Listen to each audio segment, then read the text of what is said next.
ವಿದ್ಯುತ್ ಸಂಪರ್ಕಗಳಿಗೆ prepaid smart meter ಕಡ್ಡಾಯವಲ್ಲ ಎಂದು ಇಂಧನ ಸಚಿವ ಮನೋಹರ್ ಲಾಲ್ ಲೋಕಸಭೆಯಲ್ಲಿಂದು ತಿಳಿಸಿದ್ದಾರೆ.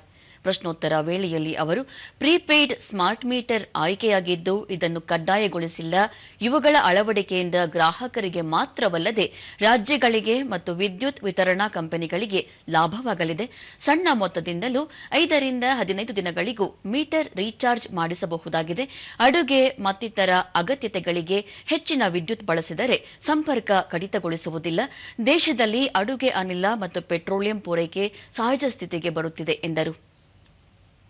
तो बिजली नहीं मिलेगी और वही गांव आज हरियाणा में 6400 गांव में से 6000 गांव में 24 घंटे बिजली जाती है, कोई पेंडेंसी नहीं है, लाभ में आ गए हैं. हमारी कंपनियां जहां जहां प्रीपेड हुआ है वहां कंपनियों के घाटे खत्म हो गए हैं और कंपनियां प्रॉफिट में आ गई हैं.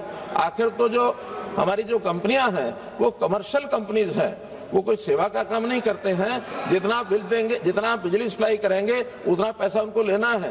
और आज से 2017 में 7 लाख करोड़ रुपया ये घाटे में कंपनियां थी.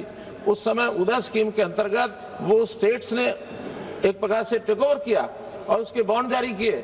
आज फिर से 2026 में लगभग 7 लाख करोड़ रुपया फिर कंपनियां में घाटे में आ गई हैं. ಜಲಜೀವನ್ ಮಿಷನ್ ಅಡಿ ಮನೆಗಳಿಗೆ ನಲ್ಲಿ ಮೂಲಕ ನೀರು ಪೂರೈಸುವ ಯೋಜನೆಯನ್ನು ಸಂಪೂರ್ಣವಾಗಿ ಮುಗಿಸಿದರೆ ಮಾತ್ರ ಗುತ್ತಿಗೆದಾರರಿಗೆ ಹಣ ಬಿಡುಗಡೆ ಮಾಡಲಾಗುತ್ತಿದೆ ಎಂದು ಜಲಶಕ್ತಿ ಸಚಿವ ಸಿಆರ್ ಪಾಟೀಲ್ ತಿಳಿಸಿದರು. ಪ್ರಶ್ನೆಯೊಂದಕ್ಕೆ ಉತ್ತರಿಸಿದ ಅವರು, ಕೊಳವೆ ಬಾವಿ ಕೊರೆಯುವುದು, ಪೈಪ್ ಅಳವಡಿಸುವುದು ಸೇರಿ ಎಲ್ಲ ಮನೆಗಳಿಗೆ ನೀರು ಹರಿದ ನಂತರವಷ್ಟೇ ಹಣವನ್ನು ಬಿಡುಗಡೆ ಮಾಡಲಾಗುತ್ತಿದೆ. ಪೈಪ್ ಅಳವಡಿಕೆಗಾಗಿ ರಸ್ತೆಗಳು ಹಾಳಾದರೆ ಇವುಗಳ ದುರಸ್ತಿಗಾಗಿ ಟೆಂಡರ್ ಮೊತ್ತದ 2% ರಿಂದ 4% ಮೊತ್ತವನ್ನು ನೀಡಲಾಗುತ್ತಿದೆ ಎಂದರು.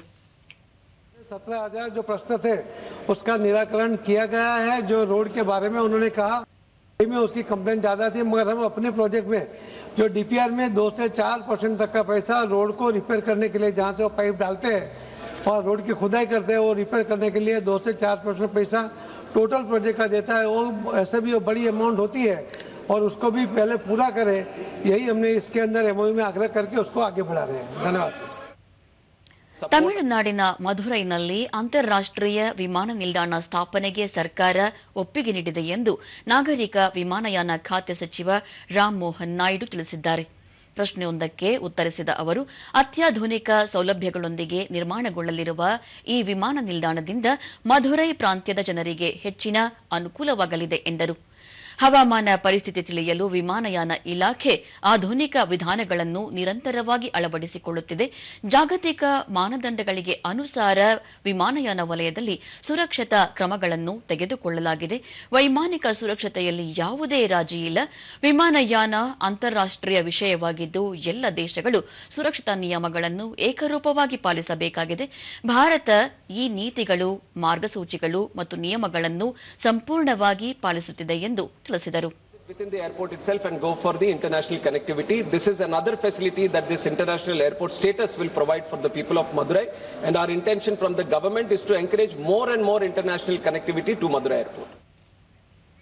ಸದನದಲ್ಲಿ ಹೆಚ್ಚಿನ ಸಮಯ ಮಾತುಕತೆಯಲ್ಲಿ ತೊಡಗಬಾರದು ಎಂದು ಲೋಕಸಭಾ ಅಧ್ಯಕ್ಷ ಓಂ ಬಿರ್ಲಾ ಇಂದು ಸಚಿವರು ಮತ್ತು ಸದಸ್ಯರನ್ನು ಎಚ್ಚರಿಸಿದ್ದಾರೆ. ಇಂದು ಶೂನ್ಯ ವೇಳೆಯಲ್ಲಿ ಕಲಾಪ ನಡೆಯುತ್ತಿದ್ದಾಗ ಕೆಲ ಸದಸ್ಯರು ಮತ್ತು ಸಚಿವರು ದೀರ್ಘ ಸಮಯ ಮಾತುಕತೆಯಲ್ಲಿ ತೊಡಗಿರುವುದನ್ನು ಗಮನಿಸಿದ ಸಭಾಧ್ಯಕ್ಷರು ಪ್ರಮುಖ ವಿಷಯಗಳ ಮಾತುಕತೆಗೆ ಅವಕಾಶವಿದೆಯಾದರೂ ದೀರ್ಘ ಸಮಯ ಮಾತನಾಡುವುದಕ್ಕೆ ಅವಕಾಶವಿಲ್ಲ. ಎಲ್ಲರೂ ಸದನದ ಗೌರವ, ಘನತೆ ಕಾಪಾಡುವುದು ಅತಿ ಮುಖ್ಯ ಎಂದರು. कोई भी किसी से बातचीत नहीं करेंगे, नहीं तो मैं नाम लेकर उल्लेख करूंगा. सदन मर्यादा से चलेगा. सभागृह की मर्यादा बनाने की सबकी जिम्मेदारी है, सामूहिक जिम्मेदारी है. मैं ऐसी अपेक्षा आप सबसे करता हूं. ಕಾಂಗ್ರೆಸ್ನ ಶ್ರೇಯಸ್ ಪಟೇಲ್ ಹಾಸನ ಜಿಲ್ಲೆಯಲ್ಲಿ 1.8 ಲಕ್ಷ ಹೆಕ್ಟೇರ್ನಲ್ಲಿ ತೆಂಗು ಬೆಳೆಯಲಾಗುತ್ತಿದ್ದು ಮುಂಗಾರು ಸಮೀಪಿಸುತ್ತಿದ್ದು ಸಂರಕ್ಷಣಾ ಯೋಜನೆಯಡಿ ಪ್ರಯೋಗಾಲಯಗಳನ್ನು ಉನ್ನತೀಕರಿಸಬೇಕು. ಜಿಲ್ಲೆಯಲ್ಲಿ ಜೋಳವನ್ನು 1.1 ಲಕ್ಷ ಹೆಕ್ಟೇರ್ ಪ್ರದೇಶದಲ್ಲಿ ಬೆಳೆಯಲಾಗುತ್ತಿದ್ದು ಬೆಳೆ ಹಾನಿಗೆ ಪರಿಹಾರ ಒದಗಿಸಬೇಕು. ರಾಜಮುಡಿ ಅಕ್ಕಿಗೆ ಜಾಗತಿಕ ಮಾನ್ಯತೆ ಜಿಐ ಟ್ಯಾಗ್ ನೀಡಬೇಕು ಎಂದು ಒತ್ತಾಯಿಸಿದರು. 2 ಲಕ್ಷ ಹೆಕ್ಟೇರಷ್ಟು ತೆಂಗು ನಮ್ಮ ಹಾಸನ ಲೋಕಸಭಾ ಕ್ಷೇತ್ರದ ವ್ಯಾಪ್ತಿಯಲ್ಲಿ ಬೆಳೆಯುತ್ತಿದ್ದು ಇದಕ್ಕೆ ಸಸ್ಯ ಸಂರಕ್ಷಣಾ ಯೋಜನೆಗೆ ಜೊತೆಗೆ ಪ್ರಯೋಗಾಲಯದ ಉನ್ನತೀಕರಣಕ್ಕೆ ಅನುದಾನ ಕೊಡಬೇಕೆಂದು ಮಾನ್ಯ ಅಧ್ಯಕ್ಷರೇ ಮನವಿ ಮಾಡಿದ್ರು. ಬೆಳೆ ಪರಿಹಾರ ವಿಷಯದಲ್ಲಿ ನೇರವಾಗಿ ರೈತರಿಗೆ ಹೇಳಬೇಕೆಂದು ಮನವಿ ಮಾಡ್ತೇನೆ. ಜೊತೆಗೆ ಮಾನ್ಯ ಅಧ್ಯಕ್ಷರೇ, ರಾಜಮುಡಿ ಅಕ್ಕಿ ಅಂತ ಹೇಳಿದ್ರೆ ಮಾನ್ಯ ಅಧ್ಯಕ್ಷರೇ, ನಮ್ಮ ರಾಜ್ಯದಲ್ಲಿ ನಮ್ಮ ಜಿಲ್ಲೆಯಲ್ಲಿ ಅತ್ಯಂತ ಒಂದು ಇತಿಹಾಸ ಉಳ್ಳುವಂತಹ ಅಕ್ಕಿ ಇದಾಗಿದೆ ಮಾನ್ಯ ಅಧ್ಯಕ್ಷರೇ.